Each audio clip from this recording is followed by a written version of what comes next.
All right, it is 6:30 p.m. and the Urban Design Commission meeting for September 24th, 2014 is called to order. Can we get a roll call, please? Mr. Sawhill? Mr. Tybor? Ms. Sullivan? Here. Mr. Emerton? Ms. Emerton? Here. Mr. Winchester? Here. Ms. Ream? Here. Mr. Condon? Here. Mr. Leonetti? Here. Mr. Miller? Thank you. Okay, we have 3 minutes for approval that are on our agenda this evening. Can I get a motion, or Commissioner Leonetti, did you have something you want to talk about before we get into that? I do. I'd like to pull the minutes for the meeting before the consent agenda is pulled for last August 13th, if I could.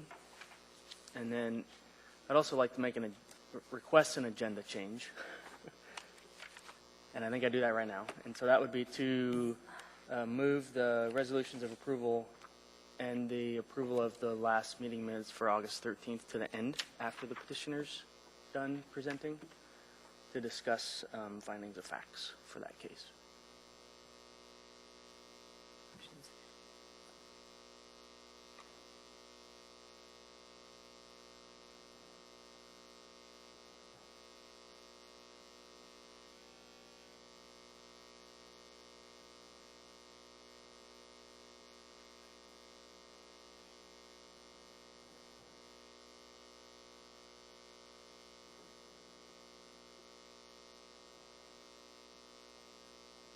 Okay, we have a motion to pull the minutes from August 13th, as well as to reorder our agenda for this evening to have the resolution moved to the end of the meeting. And we have a second from Commissioner Sullivan. Is there any discussion or objection? Okay. Thank you. We have the agenda reordered. So we have the 2 remaining minutes on the schedule for Wednesday, July 9th and Wednesday, July 23rd. Can we get a motion to approve those minutes?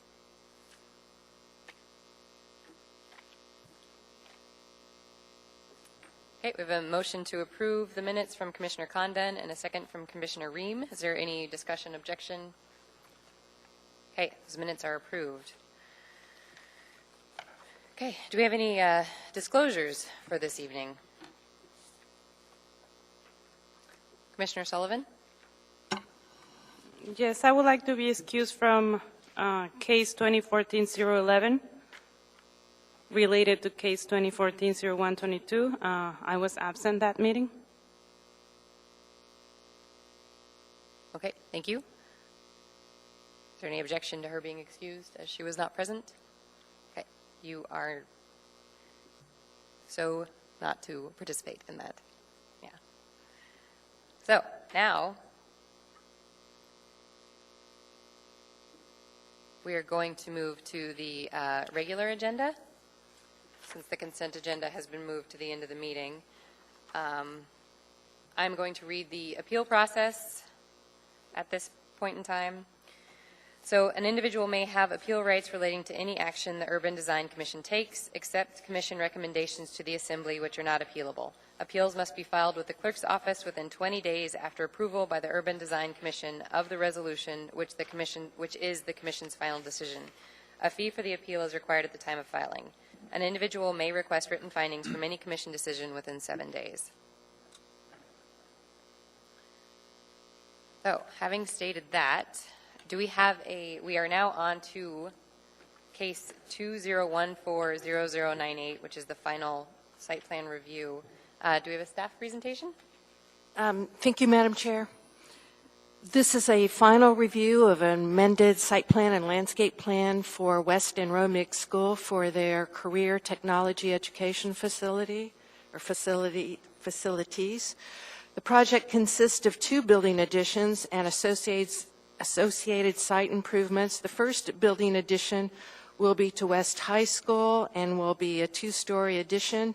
The second building addition will be to Romig Middle School and will consist of a single-story addition on the west side of the building. The proposed facilities will provide students with a science, technology, engineering, and math center.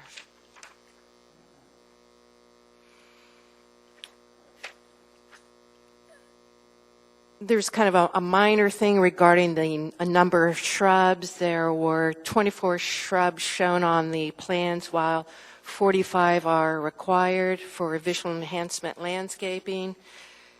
And just one other thing with West High School, the striped area in the parking lot is meant to prevent vehicle parking because the lane to the west across the circular plaza is a fire lane. The boulder cluster to the south of the fire lane access should be shifted to the south to ensure that fire trucks don't collide with the boulders during the winter when they will be less visible. And so there are just two conditions to that effect. Okay, thank you. Do we have any questions for staff? Does anybody have any questions? I have a question. I'm wondering about the boulder field. Do you mean to really shift that south? I think I'm looking at the correct boulder field on sheet WL102. Do you really mean to shift it south, or could it just be shifted west or even sort of west-southwest? Yeah, Commissioner Condon, yes, that would be fine. Just a little bit south and west, still in the plaza, just a little bit removed from that entryway where the fire lane is. Okay, it seems going south, you're going to have to displace them quite a bit. I was just wondering, you're going to move them just enough to get them out of the way. Right, and just following that circular pattern there. Right. Okay. Along the edge of it. Okay. Commissioner Leonetti?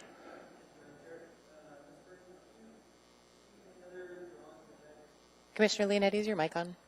Nope, now it is. Thank you. Thanks. Ms. Ferguson, did you see if any other drawings or discussions, they actually showed the turning movements of the fire vehicle apparatus, or is this a perceived, like it should go right to the edge of the concrete and therefore it doesn't work? Through the chair, Commissioner Leonetti, no, I didn't see anywhere in the drawings actual turning movements shown. I just called and talked to Brianne about the boulders there, and first I wanted to know is what was that striping pattern there, what was the purpose of that, and that was so that nobody can park there in case the fire truck needs to access that fire lane, and so the discussion went from there. Okay, thanks. Do you have any additional questions for staff? All right. It is time for your presentation. If Thank you very much. State your name and spell it. And you know. My name is Terry Schoenthal. Last name Schoenthal. I'm with Dowell HKM. And with me tonight is Brianne Kiefer, also from Dowell HKM. We represent the Anchorage School District tonight, presenting the second round, basically, of a presentation on West High and Romig. The project is actually quite simple, quite straightforward. For West High, there's a new addition that's being added on the east side of the school that extends out toward the parking lot. As a result of it extending out toward the parking lot, the finished floor of the school ends up, there's a natural slope from the parking lot going up to the school that matches up with the finished floor inside. So as this addition comes out closer to the edge of that parking lot, there's a need to be able to have stairs and a handicap ramp, basically, to get from that parking lot to the front entry, which is now much closer to the parking lot than it was previously. Pretty simple little project. There's no perimeter landscaping associated with the project. There's no parking lot landscaping really associated with the parking lot. So all of the landscaping we provided falls into the category of interior landscape from the perspective of Title 21. And for the Romig side, that is on the west side, kind of facing the athletic fields. Very relatively small addition, and you can see that on the left side over here. It's a very simple little addition of landscaping that's associated with that. There's a small outdoor storage area that's screened from view on that side, and that storage area contains a dust collector for the wood shop, basically, in that area. So all of the things that are really associated with this sort of career technology are really screened from view from outside of the school area. You've probably already noticed that there are a couple of different staff conditions that have been applied to the project. We would like to ask for relief from one of those if we could. And the reason is that we very carefully coordinated this whole project to date with the school district, with their maintenance staff, with the people who will take care of it, and the staff, for their part, I'm sure, are looking at having us comply with Title 21 code. But I would argue that, and this is in the case of condition number 2, which basically says provide 21 additional shrubs. We've provided 15 new trees as part of our overall landscape design. We've provided 24 shrubs.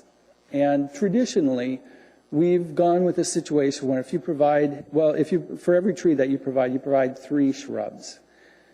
And the thing is that the second citation there, which identifies a letter from Public Works, if you were to call Public Works actually about that letter, it was published in 1996, so it's nearly 20 years old now. And that's been the basis that 3 shrubs for every tree has always been. It's rarely cited, actually. But the thing is it has no basis in regulation. It's not part of Title 21. It's just sort of a standard that we've all lived with for decades, literally. It's gone away in the new Title 21. It's codified now, the number of shrubs you have to provide with each tree. And for interior landscape, the reason why I would say, or we would seek relief, is that it's really never been enforced. We all, in the PLI zone, there's a requirement that for every area that's not parking lot or hard surface, the area should be planted with visual enhancement landscaping, which would mean planting 1 tree every 20 feet in all directions. And you can imagine on a school site, that's really not a practical solution to anything. And then if you add in that you've got to plant 3 shrubs for every one of those trees, it doesn't work out. So we've carefully worked this. Right now, we have 24 shrubs. If you were to go by an accurate count based on this letter from the municipality, we should have 45. And that's where that difference is coming. It's not a huge cost difference. It's probably $1,000, $1,200 of added cost. But I know that there are many of you who are on the Urban Design Commission who are designers and engineers, and I think you can understand that no decisions in the design process are really made in a vacuum. We met with the school maintenance people. We were faced with cost overruns that we had to cut back on scope for some of the landscape improvements, a whole range of things. For all of our schools, they prefer not to see a lot of shrubs in the designs, and they do that because it's easier for them to go and keep those schools looking good by mowing. So when we have a school project, we go out of our way to accommodate the maintenance people because that's one way that we can keep our schools looking good. They have a limited budget that they have to be able to do all of the caretaking that they do. And frankly, for our community, it's probably better that those dollars go into the classrooms than into care for, more elaborate landscapes that surround them. So we think we've done a reasonably good job of providing a landscape for it. And we would ask for your consideration that this particular condition be dropped. And we ask that because the basis of it in Title 21 that we should be providing that we should be providing visual enhancement landscaping throughout all of the school is very seldom really enforced. So the idea that we need to provide 21 more shrubs based on that is a somewhat arbitrary decision. And we've already gone through quite a thorough review process with school officials, with maintenance, and with everyone else.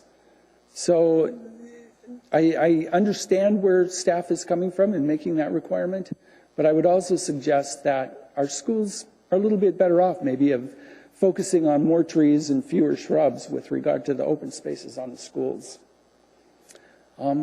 I think with that, I'd open it to any questions anybody had. Thank you. Are there any questions for the petitioner? Commissioner Sullivan? Yes, I have a few questions, and it's not regarding the shrubs. I'm going to rely on my landscape friends here. It sounds like a logic thing. I mean, I guess there's maintenance, and you guys have collaborated, so I understand. But I don't know the impacts of landscape, and I would like to comment in a few other things. And a few things are that the civil drawings are showing in the east side of the parking. The existing drawings are showing a sidewalk, and maybe I forgot why it disappeared. I don't know if we did talk about this last time you was here. But there's a sidewalk, and it's connecting some buildings there. And I see that the new drawings are shift a little the parking, and that sidewalk is not showing anymore. Why is that? I'm going to hand that one question off to Brianne. She's been working more closely with the civil engineer. Introduce yourself. My name's Brianne Kiefer. Do I spell it out? BrianneKeifer.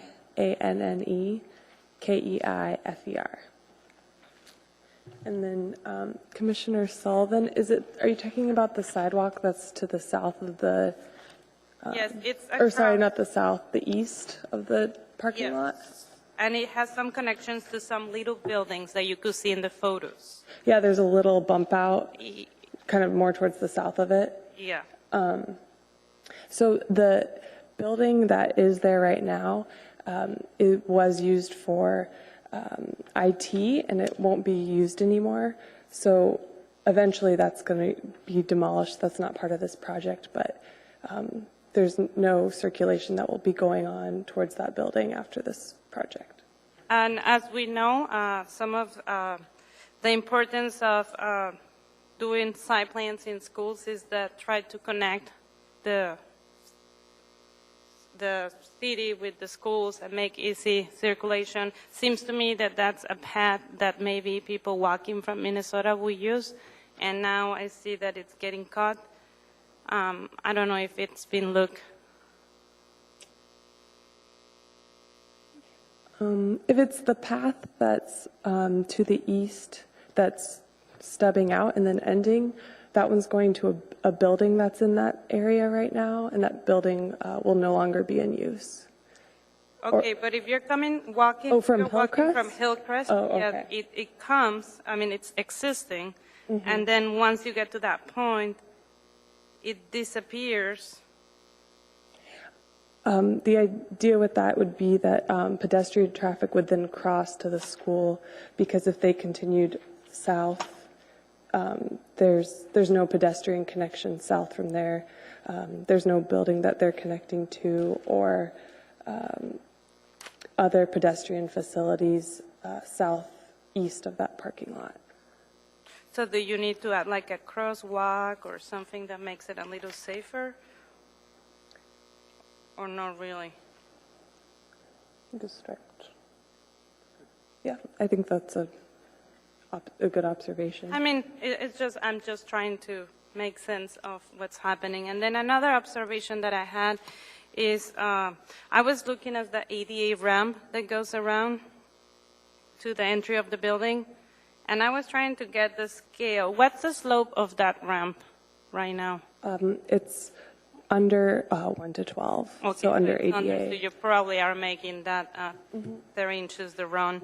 And then another thing that I just want to comment, I done some ADA ramps where at the end we curve them, and sometimes it's a problem because you can't fit the 48 inches square in front of the landing.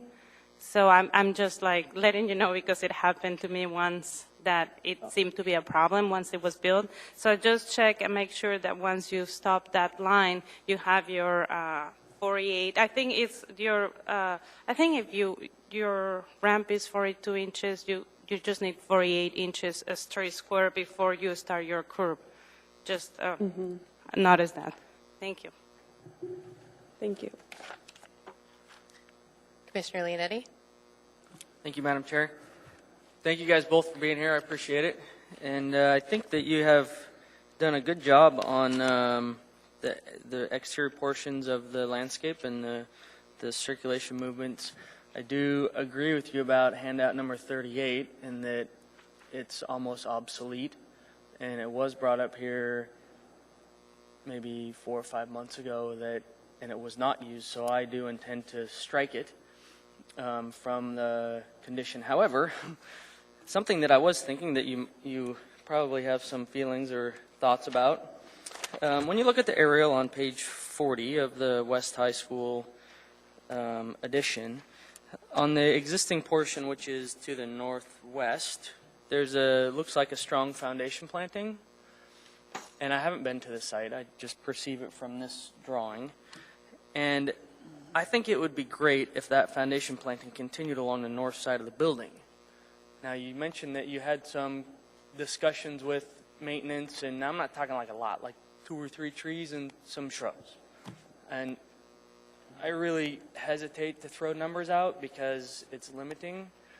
But I do see, if I were to drive into this parking lot and go to this entrance, I'd be like, oh, that building is a new building, and it looks like it's an addition to, instead of meshing with it. And I would be more happy to support that than saying arbitrarily 21 shrubs. What are your guys' thoughts on that? I think that's a very good observation, to be honest. It would add continuity to the foundation that is already existing along the building. Okay, so I would intend to add that as a motion afterward, or as a condition. I don't want to use visual enhancement because that has a quantity to it, but we should try to put our heads around a scope. And so maybe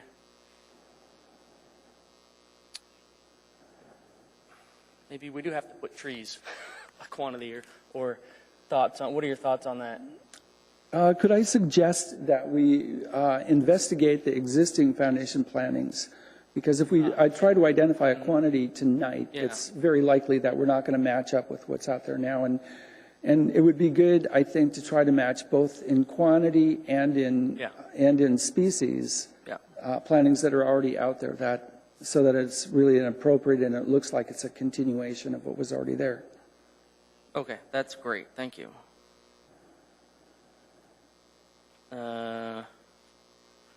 About the boulders in the turnaround, is it the edge is the 40? Well, it would be 60, or this is probably a T hammerhead that you're turning around in. So it's a fire access. It has actually been checked for accessibility for fire by our civil engineers. There's really not an issue there. Our idea was that it would be kind of nice to have these boulders embedded in that concrete, so they almost act as very durable benches out in that area, and that there really isn't specifically an issue with fire being able to get in there. And in fact, the access there leads to a door that they use for service for this career technology as well. So we're okay with saying we can move them out of there, but there's actually, by our estimation, there's not a real need to do that. Okay, so basically the vehicle maneuvers with a right in and then back straight out. That would be back correct. to the left. So if you were to extend I assume that's a 20-foot drive lane. It's not labeled here, but the south edge straight down, and then put a 25-foot radius on it, you would be clear of the boulders completely. It would be. In a very snowy condition, perhaps it would be a situation where you would have difficulty seeing them, but I think it would be in a pretty unusual circumstance.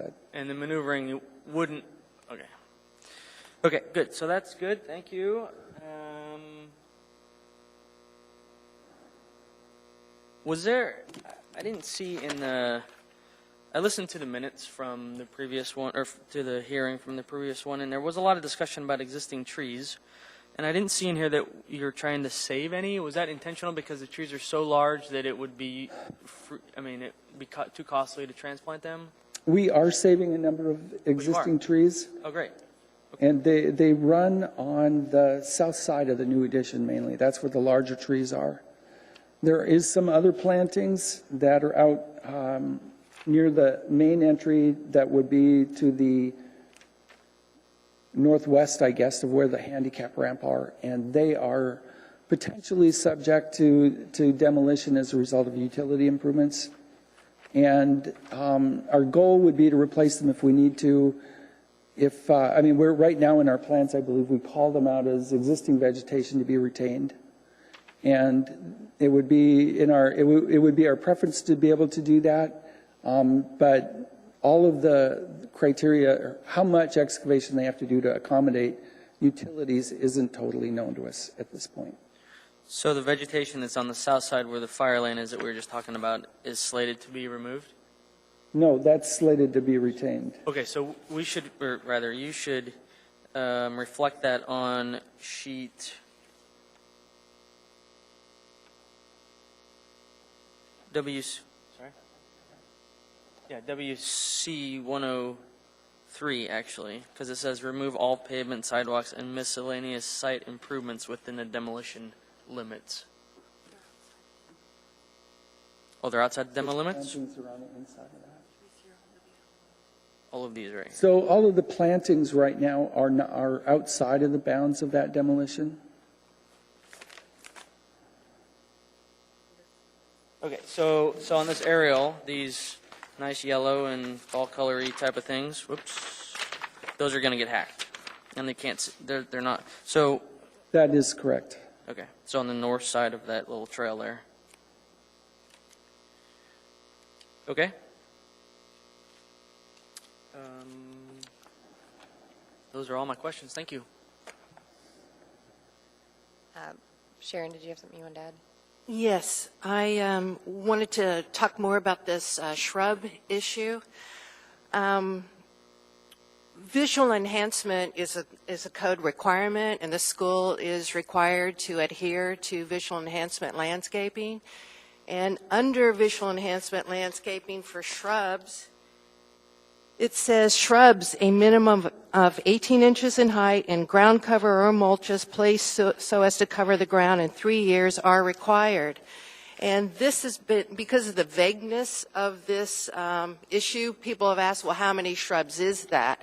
So in 1996, this handout was produced to give some precision to the vagueness of the code, because that was seen as nobody knew how many shrubs that was supposed to be.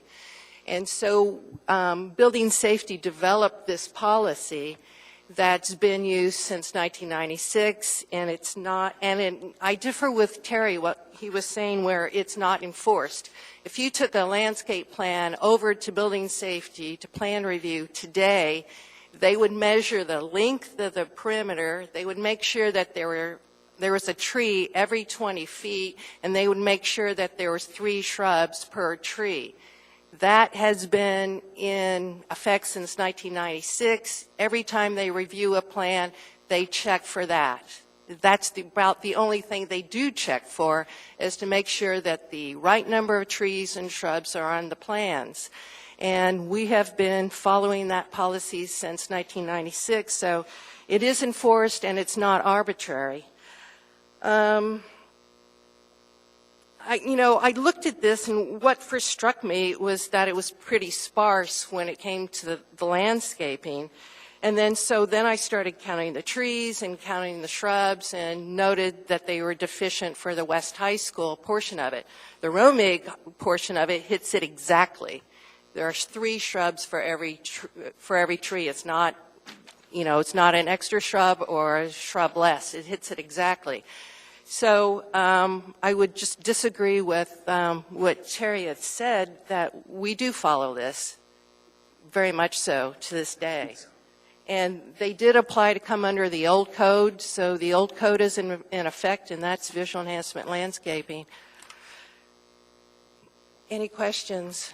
Yes, Sharon, I have a fast question. It is the code, but what's your thought with the maintenance and the schools? I mean, I was listening to Terry, and it does make sense. So, Well, I mean, do the schools not have to provide maintenance and a number of shrubs, and we ask every other business or public facility in town has to meet it, but the school district doesn't have to meet it? I mean, why would we make an exception for the school district in terms of their maintenance? Every project that comes to UDC, every project that they take directly to building safety, they all have maintenance of their landscape materials, and they all have to provide the correct number of plants according to the code and provide maintenance. So I don't see why we'd make an exception for the school district. If we were going to the library, or any other public facility will have to meet the code. We don't make exceptions for them, and there's no room in the code to allow that.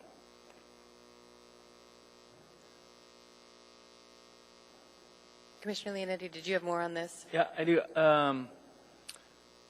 I was just writing, and that was what I was thinking. So, I understand that there has to be a balance between what's required by code, what's provided on the drawings, and then what actually looks right and what looks good.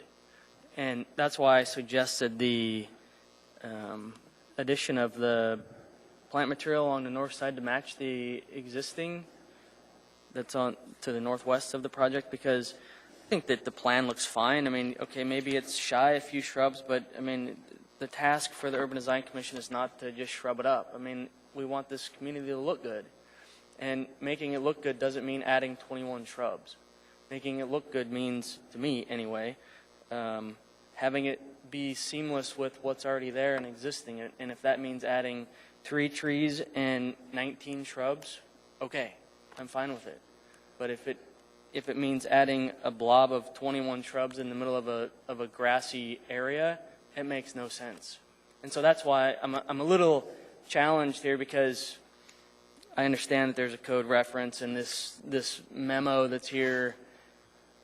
Everybody looks at the 3 trees per shrub as a standard.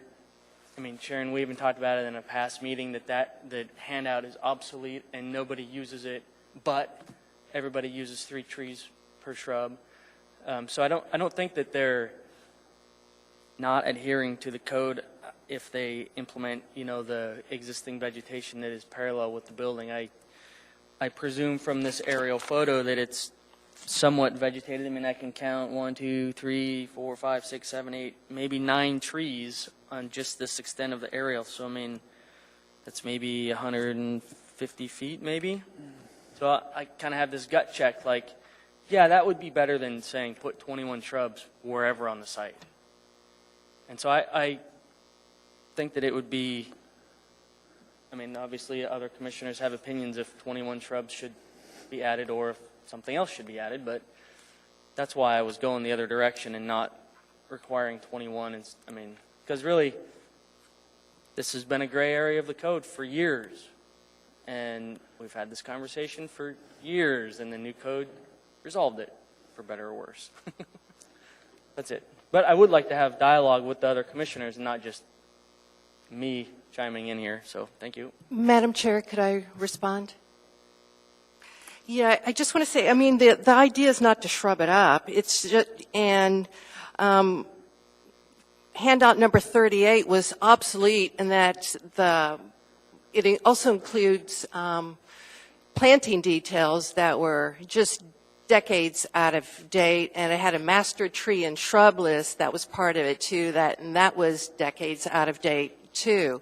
But the only part of it that was still valid was the submittal requirements and the 3 shrubs per tree, because that was the only thing that gave specificity to that gray area in the code. And that's what it was exactly designed to do, because the code didn't specify that. And so that's entirely what this handout was designed to correct. And the other thing I wanted to mention is that the UDC doesn't have the authority to depart from the code. The code is the code, and it's not, UDC doesn't, sit here, and they're not, they're able to, offer design, critiques or suggestions, but you can't depart from the code. You can't say, this part of the code we're not going to follow. You just don't have the authority. You have to follow the code. But within the code, yes, you can, comment on the projects, but you can't overturn it and decide, not to adhere to it. Yeah, I am not by any means trying to not abide by the code. I think that there is a huge door opened to provide 21 shrubs on the north side of the building, period. And you don't have to worry about it. They might add a few more trees. They might not. It might, just simply stating that put 21 shrubs out there, I think is the gut check hits me. It's just like it's not, and I'm not trying to deviate from code by any means. Most of the time I'm not even worrying about code because I'm well above it. Right. And so I think it's important to adhere to the code, but it's also important to make it look good. That's why we're here. We don't want some trash coming in here and just... So I think that there's opportunity along the north side of the building to accomplish what you're saying. Meeting code, adhering to the three shrubs per trees, and also makes it useful for the project. But I'm not necessarily in agreement that we have to state, oh, you have 14 trees and you need to have however many shrubs. Right. I'm just looking at the code, and they provided so many trees, and then so you've got to provide, so many shrubs. Right, but why didn't they provide... Well, we won't go there. Yeah. I think Mr. Schillenthal would like to speak. Well, I think I have just a couple minutes of rebuttal, and I would like to respond to staff on this one, and that's that. And I think the library is an excellent case, as Sharon has brought up, is there are three types of visual enhancement landscaping, or three practical locations where it happens. It happens on the perimeter, it happens on parking lot perimeters, and it happens on interior landscape space, which in my estimation is really what applies here. If the library had been forced to comply with this code, there would be one tree every 20 feet in every direction. When you drive by 36th, is that what you see? I don't think that you see that. And what Sharon talks about is very accurate. If we submitted a parking lot plan, or if we submitted a plan that required that for perimeter landscape, we would have every one of those trees and every one of those shrubs showing up. But the fact is that it's a huge gray zone for interior landscapes, and that's why it was corrected in the new Title 21. It has not been enforced adequately over time, and for good reason, because it would be excessive. So we've included a number of trees in the design because we think that those augment the appearance of the school, and we've also included a number of shrubs that go with that because we also think that augments the design. The idea that there should be 3 shrubs for every tree, it's not in code. If the intent was to require that letter, they should have included it in code. They had the opportunity. Over 20 years, they've had the opportunity to amend code to incorporate that. And this letter has absolutely no basis in code or law. Thank you. Commissioner Winchester, you've been waiting patiently. Thank you, Madam Chair. Interesting discussion. Thank you all for this opportunity to sort of discuss a very favorite old subject of mine. There are a couple of things, though, that I would just like to bring up in terms of this existing situation. What I see on sheet WL 102 is some existing trees in the corner of that northern large piece of grass that on your demolition plan is shown to be demolished. Okay? So if you go to your demo plan, which is, what is the one, 103? With the dotted line, it shows that those trees are all being taken out. On your reconstruction plan, you're saying existing trees remain. And one of the things that would, so I guess wanting to clarify, are those existing trees remaining, or are they being removed? We believe they're going to be removed. It's a result of utility improvements there, but it is our intent to replace those. And if you wish to make that a condition, we're happy to So I'm just saying, address it. but those existing shrubs and trees to remain are not part of your count, correct? That's correct. Okay. So there's some number, it looks like about 5 trees and some shrubs there that are being, basically are going to stay existing or they're going to be replaced, correct? That would be correct. Okay, thank you. And then the second point is on the north side of that large sidewalk up against the building, there are yet additional trees that aren't shown on your plan that it appears are outside of the construction. If you go to the aerial photo,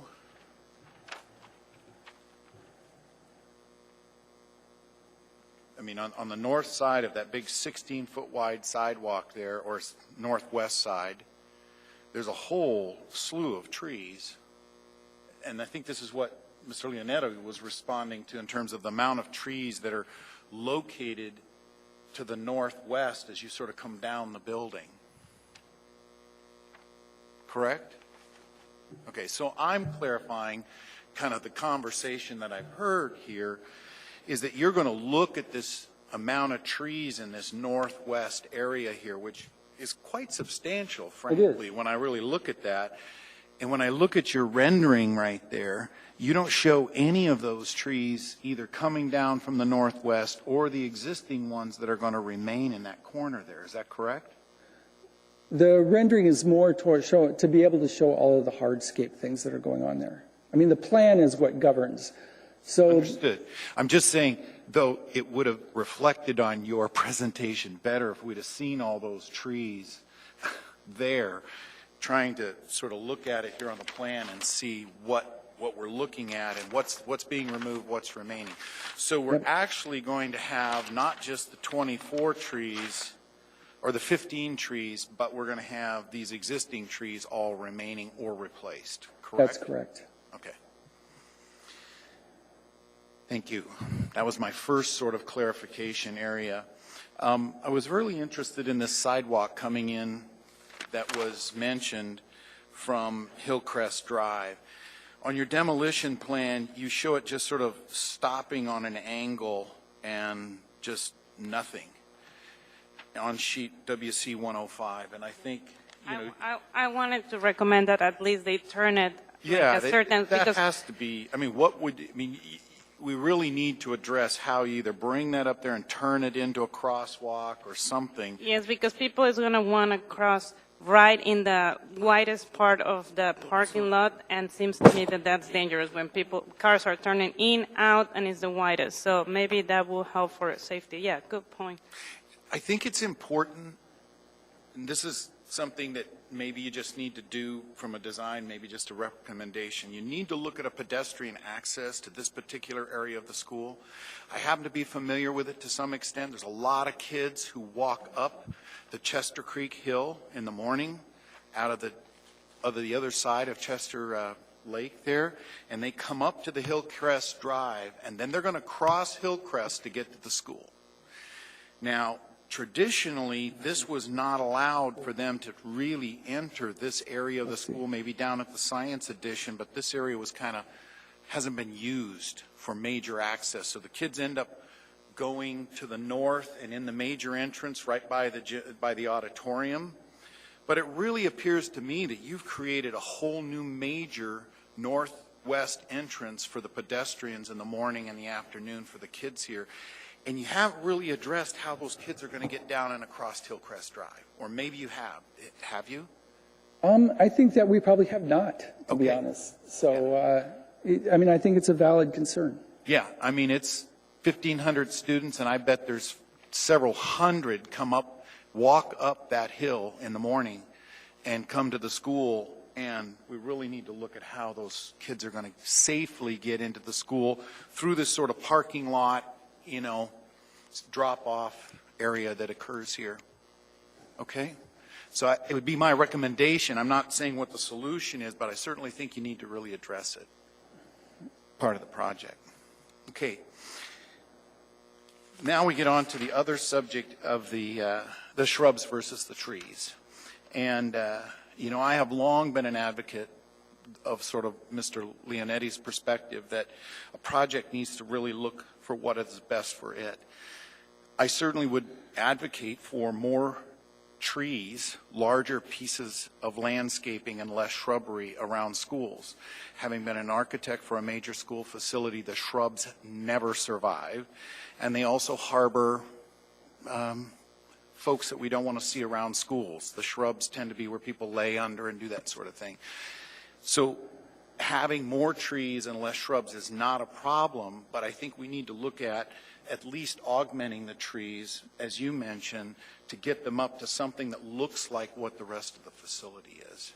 And I don't know what that is, and that's a hard number to really look at this point, because this is an addition to, the first major high school in Anchorage. My father-in-law went to school there. I mean, I know many that did. And so I think it is important that we really address what this is going to look like when we're done, not just this addition and the rendering, but the rest, kind of look at the school and say, okay, have we really addressed making this a fine-looking facility without sort of globbing something on the side and putting 2 trees in front of it and saying it looks good? And so I'm going to be highly supportive of some recommendation that Mr. Leonetti comes up with as far as additional trees and a way to augment that to look good, because that's what this commission's all about. I mean, we can sit here and scramble numbers all night, but I am all about making it look good in the long run, okay? And safety for the kids getting to and from the school. Thank you.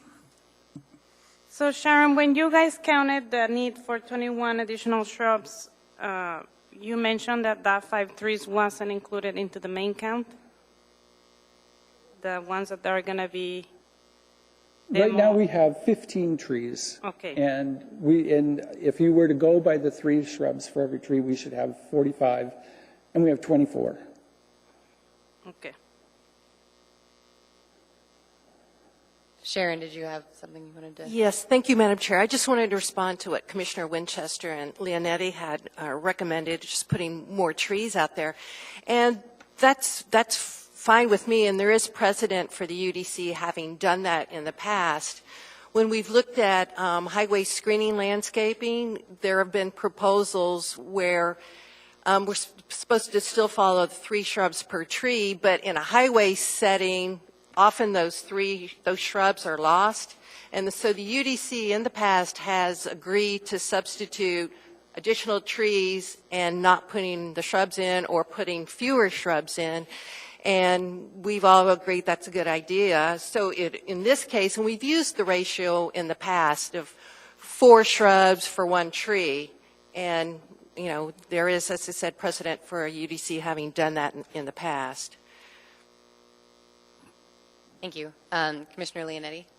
Thank you, Madam Chair. Thanks, Sharon. That's good history on that topic. Appreciate that. 2 things on the sidewalk. It looks like that there's if you go to sheet WC 105, which is the utility plan, which doesn't make any sense. It works though. There's a sidewalk on the west side of the driveway that comes in off of Hillcrest Drive, and it appears that loops and goes into the site and then back onto Hillcrest Drive. And if you look at the aerial photo, it appears to bring pedestrians from the hill, if you will, up a parallel Hillcrest Drive and then into the site. Now, that doesn't account for people crossing the Minnesota Drive side. And I guess for those that know this site better than I do, are those pedestrians going, where are the pedestrians going? That's always the question. And that's where you need to have your crosswalks and that sort of thing. So I guess my thought is to support a crosswalk that would be parallel with or in line with the property line that's there at that short distance crossing.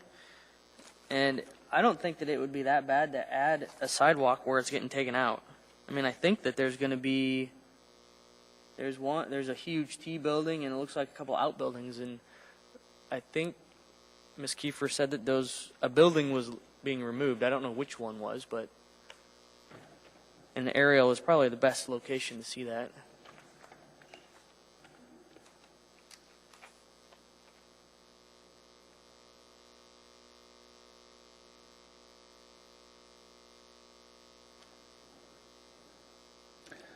So right now, that sidewalk that's on the other side of the parking lot doesn't go out to Hillcrest, from my understanding. Oh, it shows it on I the mean, plan. out to Minnesota, there's a sidewalk that runs along the edge of that parking lot. Right. And so theoretically, people would park there and they would come across the parking lot. And we could add some kind of a crosswalk probably, but it's a relatively small number of cars that's right there. So the thing is right now, where the traffic light is at West High School in Minnesota, where a lot of people go in toward Romig, there's a bike trail access point right there that people go in and go down, and it's kind of a jumble. You end up being on the paved area and in and out, and ultimately you come out on Hillcrest Drive if you go in on that. That's how people get through that area. So for us to be able to provide a link that goes up to that, we don't really have, I mean, it's outside of our area to go toward the Minnesota side. Oh, no. I was just talking about adding a sidewalk on the east side of the parking, the sidewalk that's being removed. Over here? But we have one there. No. So it wouldn't cross the property line. It would just go to you're adding a curb and gutter and some pavement there, and it looks like you're taking out the sidewalk. Looks like 5 feet. That's correct. And we needed to widen the parking lot to adequate width there. The main question is, are all of those buildings being removed? Not for this project, so extending the sidewalk would impact the buildings that are there. It's in the future, they're not going to be used in the future, so we didn't consider putting a sidewalk in or because those buildings will be out of use. But extending, one issue that we'd run into if we extended a sidewalk east is that it could impact the buildings that are currently there. And that's something that would have to be checked with survey. But off these drawings, we weren't planning on going outside of the existing pavement. So right now, the parking lot just extends to there, if that. I think we're talking about different areas. What's that? I think we're talking about different areas. So I'm talking about the walkway that's to the east of the proposed parking area, and the walkway that's currently on the running east, Right. northwest on the east side. Across from the fire lane that has all the boulders and everything in it. Yeah. So right now, this survey shows that there's a concrete edge that I would say is a 5-foot sidewalk. Yes. Okay, that's what I'm talking about, just putting back. And you're saying that it would encroach on the buildings? I'm not sure based on this civil drawing. I agree with the connection from the Hillcrest pedestrian access, so maybe some kind of crosswalk connecting the east walkway to the new pedestrian area. But I wouldn't want to say yes to any kind of sidewalk to the east until we knew for sure that that wouldn't impact those buildings, just because those buildings will not be in use, but I don't know when demolition for those will occur. Okay, so they're not in use right now? No, right now the contractor will be using those buildings to house everything, but in terms of the school district using them, they're no longer in use. And the idea is to demolish them in the future, but not during this project. Okay, great, thank you. I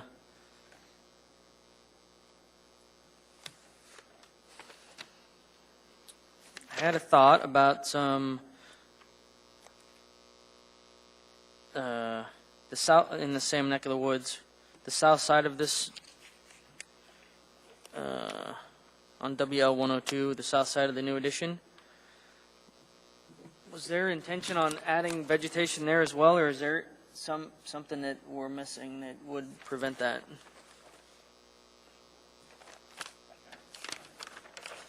Aerial photo shows, that's where all the trees are getting removed. So it's kind of a nook back in there where it's 3 sides of building. And currently the plan is for topsoil and seed. Yes. Yes. Okay, thank you. Commissioner Winchester? Thank you. So as I understand it now, we're talking about, and I'm just trying to get clarification, a crosswalk across the parking lot from the end of where this eastern sidewalk comes in is what we'd like to, is that what you are understanding? That's our understanding. Yeah, okay. Just clarifying so I'm clear that everybody's on the same wavelength of a recommendation we might make. And so just one other thing on the south, which Mr. Leonetti has brought up, a lot of, trees have been removed. And if we took the requirement of a tree replacement for every 4 shrubs, that would be somewhere around 5 or 6 additional trees that might be able to be added for the 21 shrubs that you don't have, that might be able to be added, either some on the south side, again, to sort of, it looks like right now you really only have the existing sort of 3-4 trees there, and you're putting 2 at the end of the hammerhead. So possibly adding some trees here and then adding some on the north side to augment those existing 1, 2, 3, 4, 5, or 6 trees there, to bring up the amount of trees to what is sort of normally along the side of the building. Is that something that's within a reasonable thing, you think? I the school think it's district totally could- reasonable. I think we just want to take a look at the species that are out there along the, Oh, certainly species and in that. that. I mean, we just want it to look compatible with what's out there. I'm not really going to recommend species. I'm just talking numbers at this point. Yep. Sort of flare out this issue of what we could put down in a recommendation for approval that would allow this to move forward. Okay.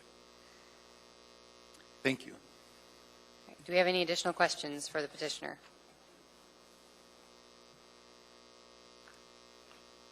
Okay, thank you. You're welcome.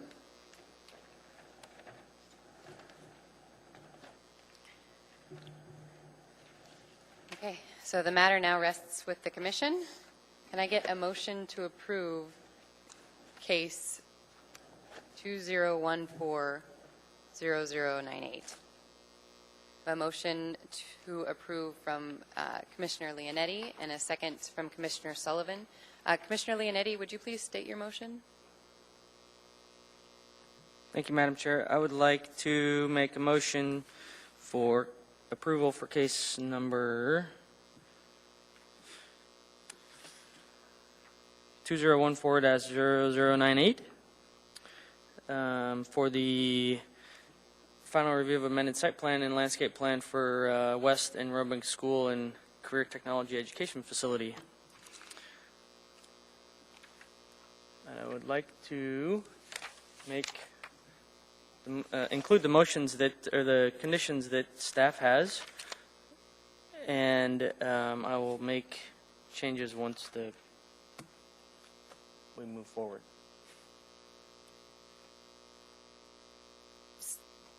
You want conditions 1 through 3 included? Yep. And then well, I guess I could change it right now, huh? You can, All right, stand by. if everybody agrees, yeah. So condition 1 from staff is good.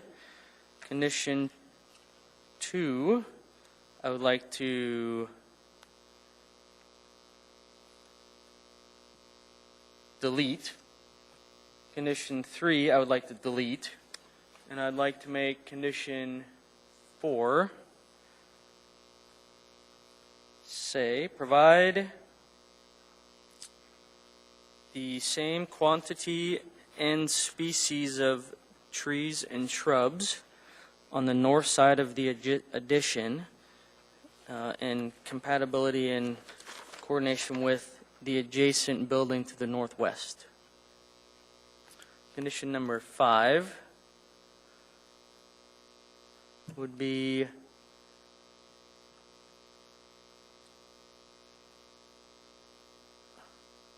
for each, allow 1 tree and 4 shrubs to substitute or to be in compliance with the requirements of Title 21 for the trees to shrub ratio. And we can modify that. Would you mind just restating 4 and 5 real quick? Yes. Number 4 is provide the same quantity and species of vegetation, trees and shrubs, on the north side of the proposed building for the West High School addition. And the similar comparison that the standard is set is the vegetation that's adjacent to the building northwest of the new addition. It's the foundation plantings of the existing building. Okay. And number 5 is provide 1 tree for every 4 required shrubs that are not currently shown on the plans, and I just modified that in my head. And if we need more clarification, I need a minute to write it down. I think I've got it. Okay, so we have a motion to approve case 20140098 with staff condition number 1, striking condition 2 and 3, a new condition of 4, which states that the same quantity and species of trees and shrubs or vegetation on the north side of the proposed building of the West High School addition to match existing foundation plantings. And condition number 5 is allow 1 tree for every 4 required shrubs that are not shown on the plan. So, Commissioner Leonetti, would you care to speak to your motion? That is accurate what you said. Well, just I will speak more, though, yes. I intend to support the motion, and I commend the petitioner and the school district on this project. I think is a great value for the children of the community, and the programs that are offered are I think a very important part of our society. I will add the following findings of facts. The project consists of 2 building additions and associated site improvements. The first building addition will be to the West High School and will have 2 stories containing 24,947 square feet on the northeast side of the building, replacing the existing cove. The second building addition will be to Rummock Middle School and will have 12,718 square feet and a single story on the west side of the building adjacent to the existing recreation fields. The proposed facilities will provide students with new middle and high school science, technology, engineering, and math centers. The addition at West High will be located on the east side of the building facing Minnesota Drive. The Rummock Middle School addition will be located in an existing open space on the west side of the building. Fact number 2,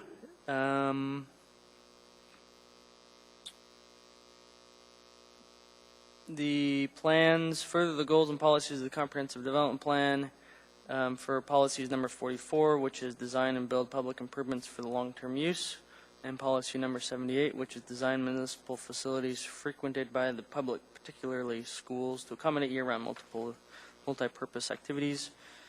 Fact number 3, the West High and Rummock Middle Schools have been developed since 1963, and the community has grown up around the schools, which have served as a community activity center. The site is zoned PLI, and schools are permitted use in the PLI district.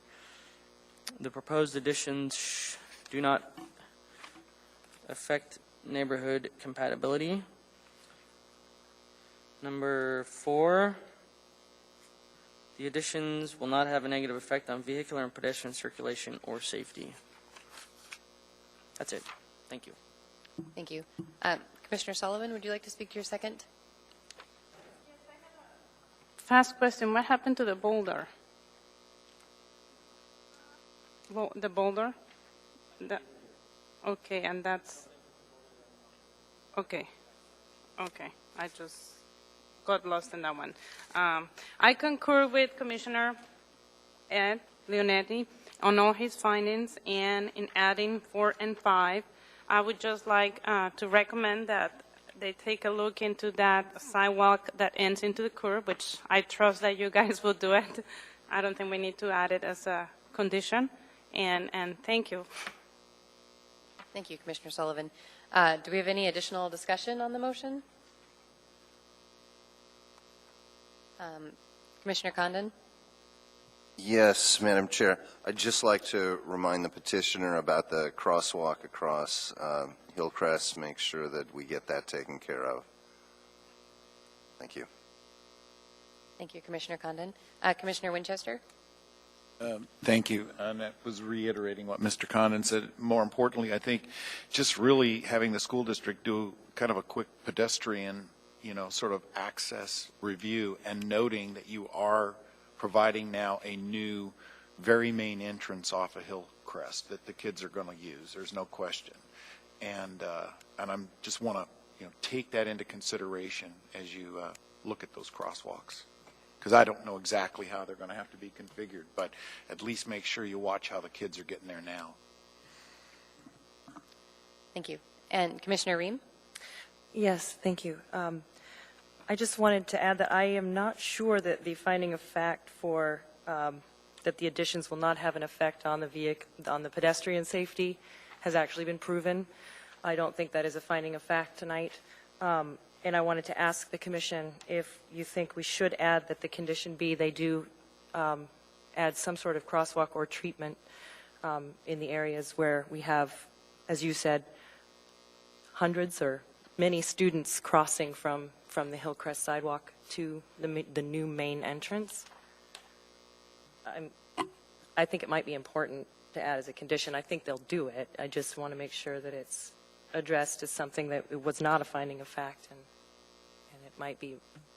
We could always add a condition that states something along the lines of have them work it out after they do their study or something, like Okay. so we don't lock them into doing something that might not. Okay, I would like to add a condition number 6 that you consider. You're going to do a motion to amend. Oh gosh. Here you go. This is it. This is my first one. Yeah.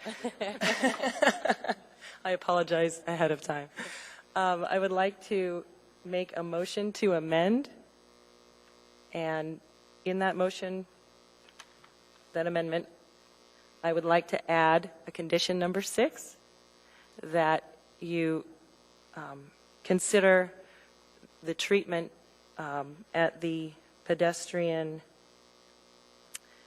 access points from Hillcrest Drive sidewalks, both on the west and the east side, making sure that we have crosswalk or some sort of defined entrance point to give students a safe crossing. Okay, so can you push your motion to amend button on your screen? Thank you. So we currently have a motion to an amend from Commissioner Ream that the petitioner considers a crosswalk at that location, which is At both the pathway, the existing pathway on the west side that would come to the main entrance, the new main entrance, and also provide some treatment where they're cutting off the old sidewalk, provide a crosswalk to the west. And that may include an ADA ramp. I'm not sure of that, but. okay. So we have a motion to amend to add condition number 6, which would ask the petitioner to consider installing an existing pathway on the west side, and then also a treatment at the location that the crosswalk is getting cut out. I think I said that poorly, but I think it's close. And we have a second from Commissioner Condon. Did you want to speak any further to your motion? No, I'll amend the minutes as appropriate next. Thank you. Commissioner Condon, would you like to speak to your second? Yes, I believe it's an important issue that should be included as a condition for approval. Not that we don't trust you to do it, and I'm sure it would have gotten done without the condition, but just as a matter of policy, I think it's in the best interest of the community to have this guaranteed. Is there any additional discussion? Commissioner- Madam Chair, can I ask just one thing? I mean, Lori and I are going to be tomorrow struggling over condition number 6. Could I encourage you one more time to give one more shot to clarifying it? Otherwise, we're going to have to make it up. It's kind of... Okay. Okay. Commissioner Leonetti, do you want to discuss why she's writing? No, I would like to wait until Until it's she's done. reread. Okay. You want? Thanks. Okay. Okay.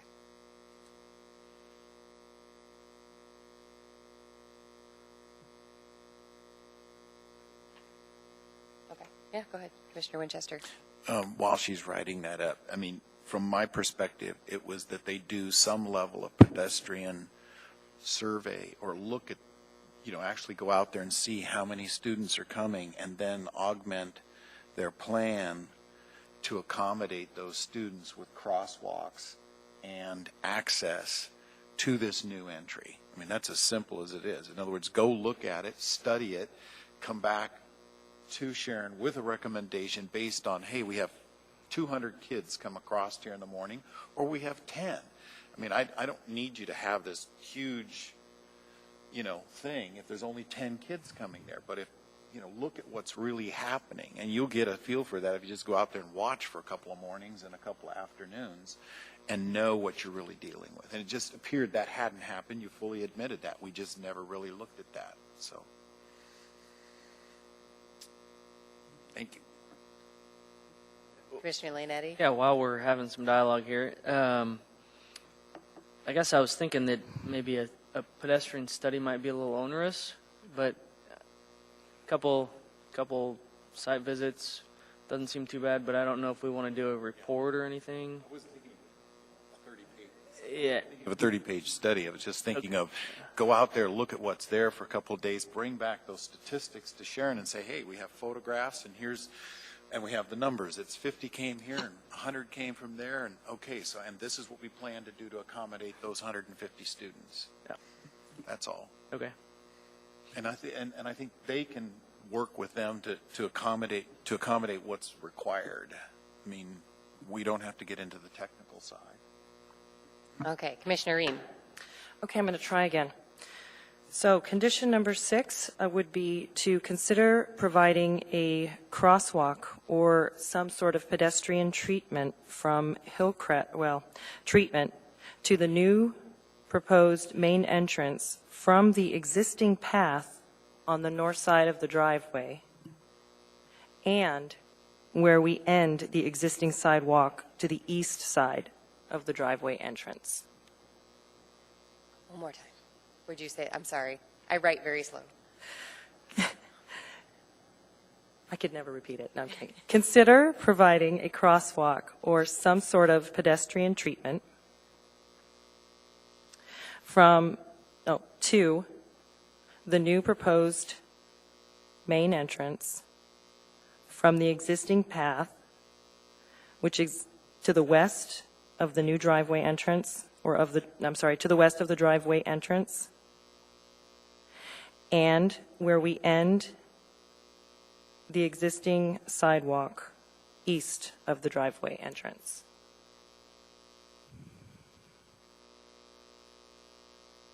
More time?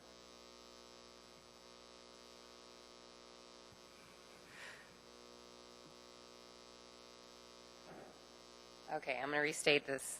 The motion to amend currently is to add condition number 6, which is to consider providing a pedestrian treatment to the new proposed main entrance from the existing path to the west of the driveway entrance, as well as where we ended the existing sidewalk to the east. Okay. Do we have any additional discussion on this? Okay, we have a motion to amend, a second from Commissioner Condon. Can everybody please vote on this amendment, on the motion to amend?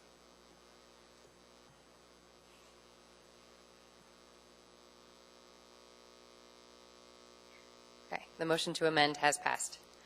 So now we are back at the main motion.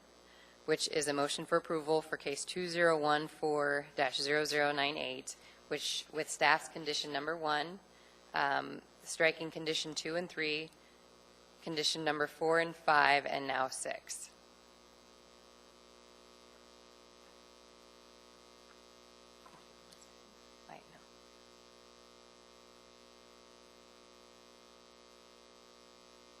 So as soon as our computers catch up, we can go back into additional discussion on. Do we need to vote? We already voted. Are you doing the motion to amend?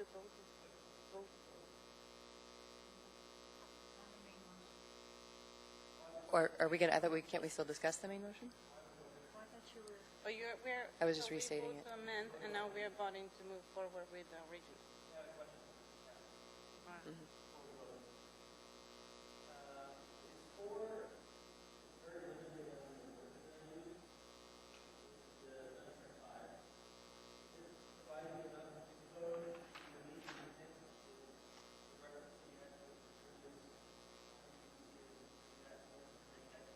Yeah, I think it works, the way you stated it.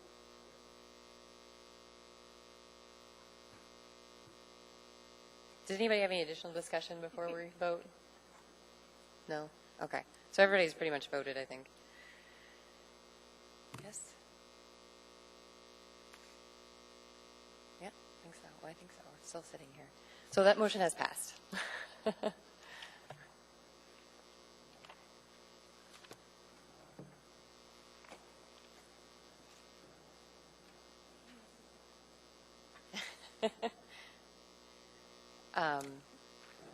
So now we are back to our reordered agenda. So we have the polled minutes and the polled case, or the polled resolutions, I should say. The resolution. Commissioner Leonetti, I have you as, are you wanting to speak? No.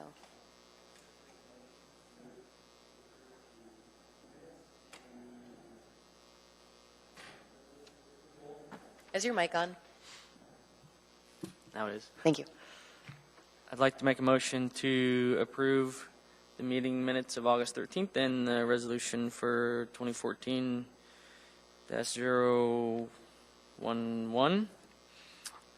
with the following findings of facts. And So we have to do them one at a time, individually, Okay. is what I was just told. Okay. Does it matter which order? No. Okay, so you're doing findings of fact, I'm assuming, for the resolution? Correct. And that's going to amend the minutes, because we're going to add the findings to them? no, it was just for reference in case somebody thought Oh. otherwise. Okay, so let's do the resolution. Is that all right with you, do Yeah. the resolution? Yep. Okay. So 1, 2, and 3 I think are good. Just lost my notes. I'd like to add number 4 based on what Mr. Tibber had said in his original motion, which is believes that the project conforms to requirements of Title 21 and the Anchorage 2020 Comprehensive Plan policies 37, 38, 54, and the Anchorage Pedestrian Plan goals 1 and 5, which is the second line on Commissioner Tibber's motion.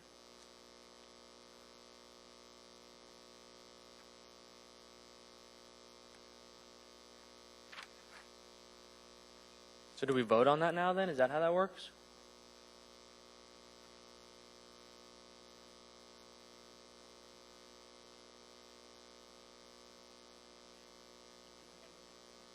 Okay. So we have a motion to approve with the added finding of fact, number 4, that it conforms to Title 21, 37, 38, and 54, as well as the pedestrian plan goals 1 and 5. We had a second from Commissioner Winchester. Is there any objection? I have more facts, findings. Do I continue now or? Yeah, let's do them all at once. Okay. So number 5 is the project is phase 1 of a 3-phase project, with phase 1 constructed in 2015 and phase 2, 2018, and phase 3 in 2020. Fact number 6 Landscape along the New Seward Highway is not included in Phase 1 and will be included in the future phases as indicated in the Planning and Zoning Commission submittal. Case number, am I?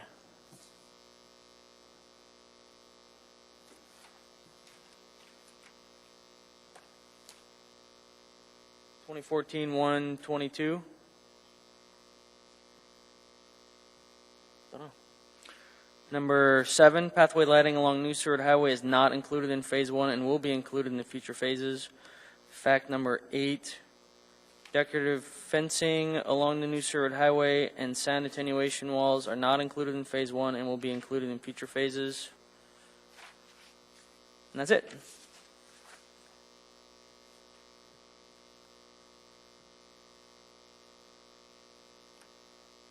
Were you pulling those from the minutes? Yep. Except number 7, which I will discuss. So during the hearing, I asked if the what the comments were from the Planning and Zoning Commission, and the comments were none, and they were supposed to be submitted with us, and they weren't. I asked if we could have a copy of it. We didn't. We couldn't. And then I went on my own and tried to find it online. Couldn't find it. Contacted staff with Mrs. Kimmel, and she was able to find it. I went through it and noticed that there's stuff in there, and that it seemed like it was a conflict, and that it's a fact that it passed, and there's no conditions, and the conditions are, actually there was one condition. So I thought it was harmless to just include it, but it is part of the project, and I thought it should have been part of our case packet, and in the future, if there's important questions like, hey, what's going on here, and we don't have answers, I'm going to suggest to postpone until we have the answers, because I think it's erroneous to go on with not information that is imperative. And I think that's what happened. I don't think the petitioner was being malicious by any means. I just think that the cards didn't fall in line. Can I comment? Sure. I mean, Ed, it sounds like this is research that you did after the case. Yep. In looking, and you really can't do that after the fact. I mean, what happened during the meeting kind of happened during the meeting, and we can't go back in time and after the close of the meeting look at stuff and then try and bring that back into the findings. Well, I'm not doing that. I'm basically stating a fact that it was presented in the case packet. It was stated that in the CCNS, or whatever the acronym is for the context-sensitive plan, that it was going before Planning and Zoning Commission, and the paperwork was included in our staff packet, and it was not. So I'm just regurgitating that there's no landscaping included with this plan, which was talked about in the minutes, which was talked about prior to the motion, and I'm stating that they also said that it would be included in the future phases, which is all I'm stating by stating the Planning and Zoning case packet. But that didn't come up during the meeting, after the fact. No, I mean, you can. I'm saying that it did come up during the meeting, and we did talk about it, and so it's just a fact of what we did. Right, but not the conclusion that you determined that it wasn't, in fact. I mean, you can state that you asked this question and that was their response, but. No, it's a fact. Right. But the fact says that there's no landscaping in Phase 1 of this project. That's the fact, and that's what I stated. And that's what was discussed at the meeting. Okay. But I'm just cautioning that anything outside what was discussed at the meeting can't be included in the findings. Well, that's my point of putting it in here, is that it was discussed during the meeting. Okay. All right. Just as long as we're clear on that. Ms. Ream and I leaned over and said, and we were talking, and it was just like, well, when was this case? And we tried to look it up online while we were here in the meeting, and we couldn't pull it up. Right. So lessons learned, when we're looking for something, stop the meeting, find it, and if that takes a month, it takes a month. Because I think it's wrong not to have pertinent information that is stated in the case packet and not provided in the case packet. So I'm not trying to be bringing stuff in after the fact. I'm just trying to, make findings and facts that are important and that are relative. I mean, all of these things we talked about, but none of it is reflected in our findings. Okay, We went on for 20 minutes on lights, and there's nothing in there on lights. okay. Lori, does it sound all good to you? The clarification from Ed? The only thing is if it is not at all included in the discussion, they have their appeal period after this resolution is signed. And if a transcript is ordered and it's not in there, they could win their appeal easily. Okay, so Okay? So you're looking it has for to be part of the discussion at the meeting. the discussion of the Whatever motion? you say has to have been, normally they don't include the discussion before a motion. Your findings are the reasons why you made your motion and Right. why you voted on your motion. Right, So you want to put your findings in there to support your motion and why you voted on it. right, and that's what that does. So As long what- as there's nothing additional, no conclusions afterwards, no additional research included or anything, because it's going to be an accurate transcript, and they hire the company to do the So transcript. We what are don't. you referring to in the findings? I'm not that- sure what you're adding, if whatever your research was, but I'm just stating that Well, let's back up. if you add, The research was to look up the case number, which was asked during the meeting and not provided. All I'm stating in this fact is that it is not included in Phase 1 and will be included in future phases as indicated in the Planning and Zoning Commission submittal case number, blah, blah, blah. I'm not saying install landscaping. I'm saying in accordance with the already approved Planning and Zoning Commission case. And that should not have any bearing or have any negative impact on anything, because it's a fact that the Planning and Zoning Commission has acted on it, and there's record of that, regardless of me looking up anything. But was that stated at the meeting? Yes. Okay. I asked Sharon, hey Sharon, do you have a copy of the Planning and Zoning case packet? No, was it discussed that Well, that's why I asked it. was the future phases discussed as the approval from P&Z at the meeting? The P&Z, well, I'm not supposed Okay, to can I introduce. clarify for a Yep. second? Because I was at the meeting too. I think what you're saying is that we discussed all these items, 4, 5, Correct. 6, 7, and 8. Correct. We actually asked the petitioner, is this going to be included in future phases? And they said yes. Correct. On all of those that I On included. all of these, I remember talking Every about the single one of them. landscaping's not in Phase 1, it'll be in the future. All the things you fence is said gonna be here in the future. were either questions or discussion. I mean, I don't remember every little one, but I'm fairly certain you are correct. All of these things were discussed. So if you go back and do the transcript, you'll hear somebody asking the question and the petitioner responding. Even though we didn't have the Planning and Zoning Right. Commission's packet, we did ask these questions, and we were told these are in future Correct. phases.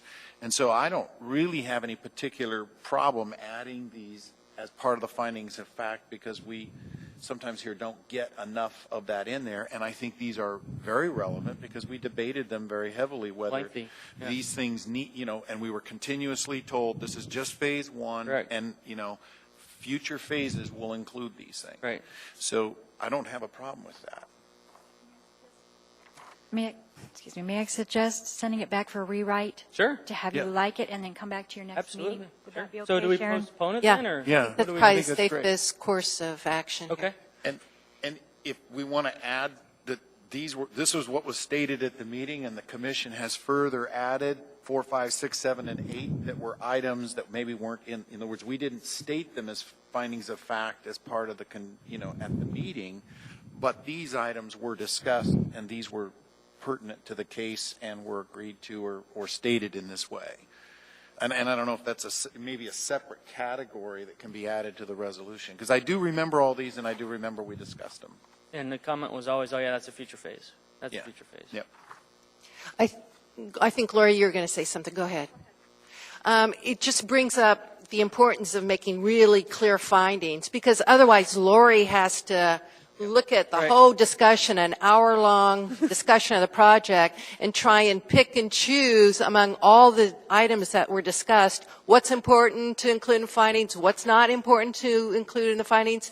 So Lori's in the hot seat trying to make all those decisions. And really, you guys are supposed to make, the commission is supposed to make those, so she's not having to guess at it. That's what I'm trying to do. So we're Thank going to you. get better at that. Okay, thanks. We're going to get better at that, Yes, right? we're working Okay. on that. Sure. I can scan it and send them to you. Yep. So the only question I have is what I thought I heard you guys say at one point in there was that the only findings of facts had to come after we made the motion to approve? Like it couldn't have come in the discussion prior when we were asking the commission, when we were asking the petitioner questions. Is that a fair statement? Did I hear that or did I misunderstand? If it is a very controversial case, sometimes the discussion before the motion is included, but the majority of them are after the motion. motion. Because you give out your findings, and that's really kind of the swaying, finding that helps somebody change their vote. Because I know if they're when we were leaning asking them, that would have been in the discussion period. That wouldn't have been in in the finding. the motion period. Right, but if you go through the minutes, because I thought about this a lot. Well, Because- I just want to make sure, too, going forward, we're on this, doing it the right way. So for me, that's where I want to get clarification is that if we want to pull something into findings, it's something we've had to have discussed after we have made the motion. Is that fair? Mm-hmm. Okay.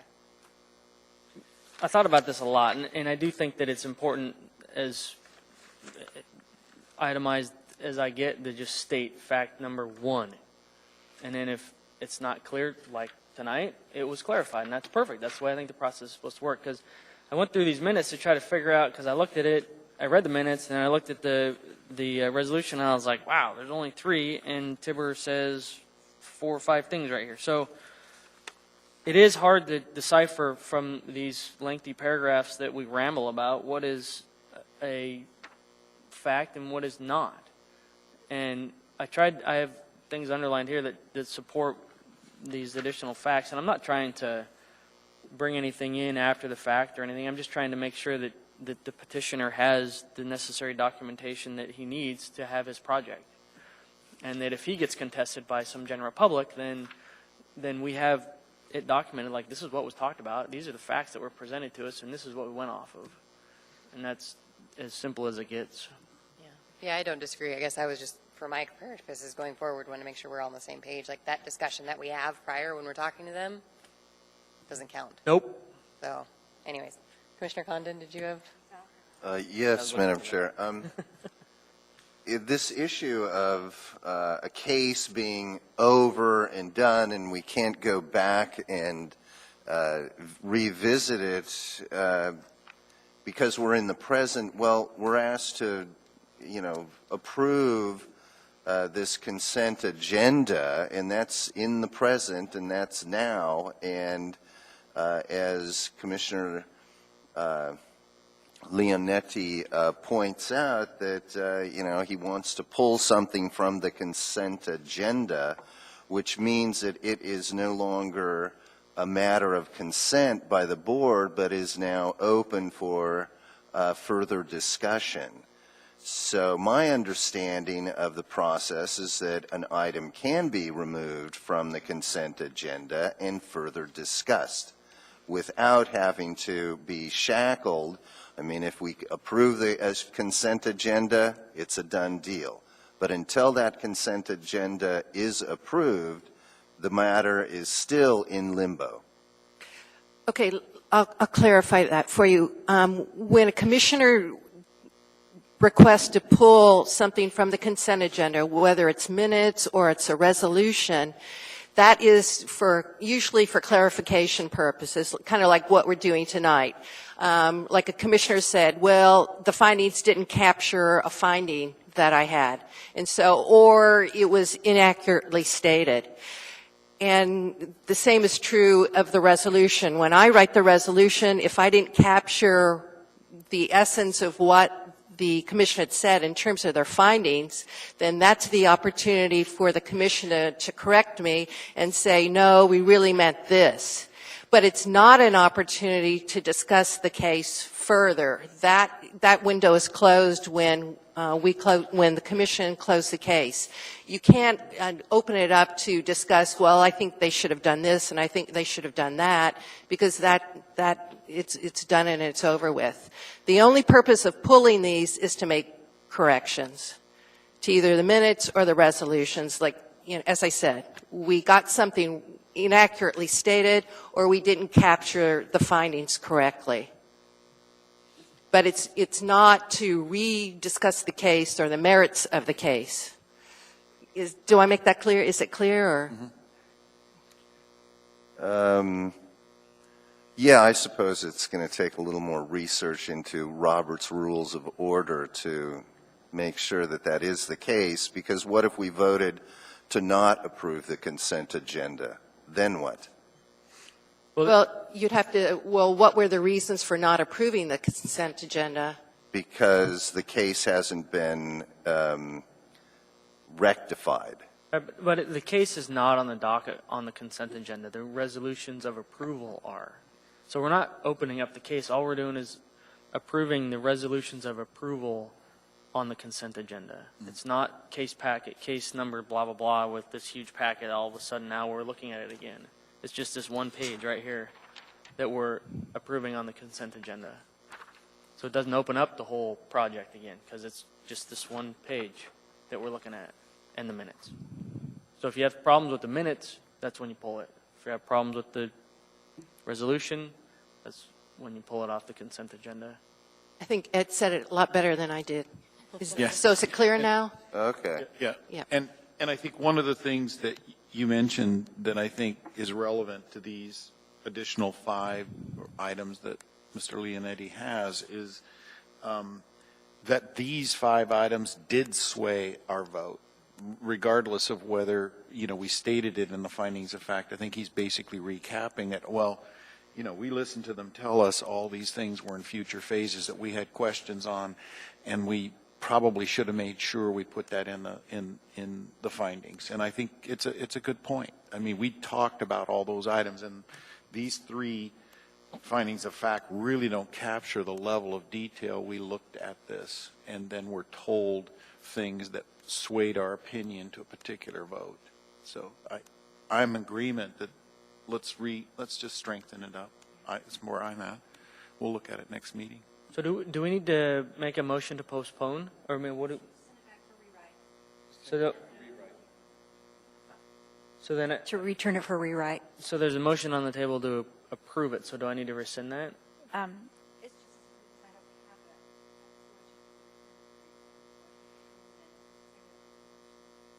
Yeah, his problem was he'd started a motion to approve. All right. That's Ed had, like he had started one a while ago, so.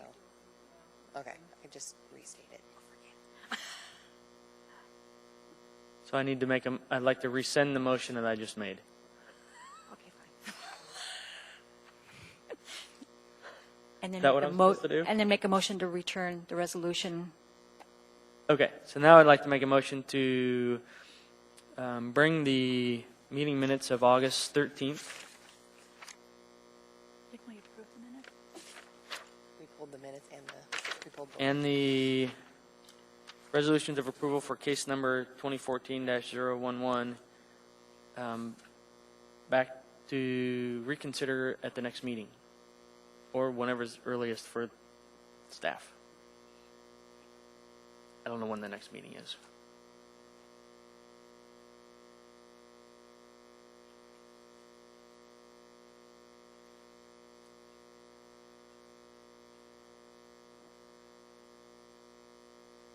Commissioner Leonetti, do you have a problem with the minutes, or are you just using them to back up what you want to change on the resolution?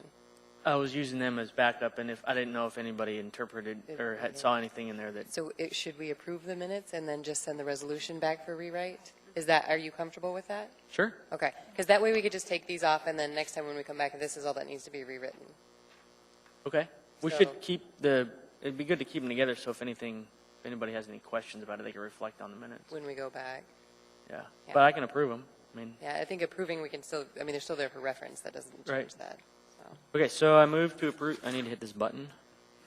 I move to approve the August 13 meeting minutes. Okay, I have a motion to approve those minutes, a second by Commissioner Winchester. Does anybody have any objection to approving these minutes? No, okay, these minutes are approved. So now, can you do another motion to, as soon as this gets cleared? Yep, I'd like to make a motion to reconsider the resolutions, no, the, It's return for rewrite. Return for rewrite. to return for rewrite the resolutions of approval for case number 2014-011. We have if you'd push your motion to button, so thank And you. your next meeting is October 8th. So we have a motion to send the resolution for case number 2014-011 back for rewrite to revisit on October 8th with the second from Commissioner Ream. Is there any objection? I hope I can get it done by the 8th. I got it. Or the next Do you one. want me to just Okay. take the date out? Just Okay. next, as convenient for Is it staff? the November? Because that's only a couple of weeks away, and with my caseload right now, I don't know. I can't guarantee I can do it. I'm going to do my best, Would but it be better to say November meeting? yeah. At the November meeting? Thank you. So, okay, motion to send the resolution for case number 2014-011 back for rewrite for us to reconsider at the November meeting. Any objection or discussion? Okay, that is sent back for rewrite. Then, do we have, I don't have any reports. Is there any commissioners' comments before we close this meeting?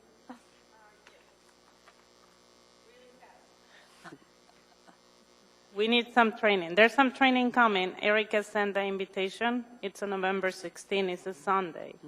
I think we're getting charged $125. I don't think it's a lot. I'm going to ask my office to cover the cost.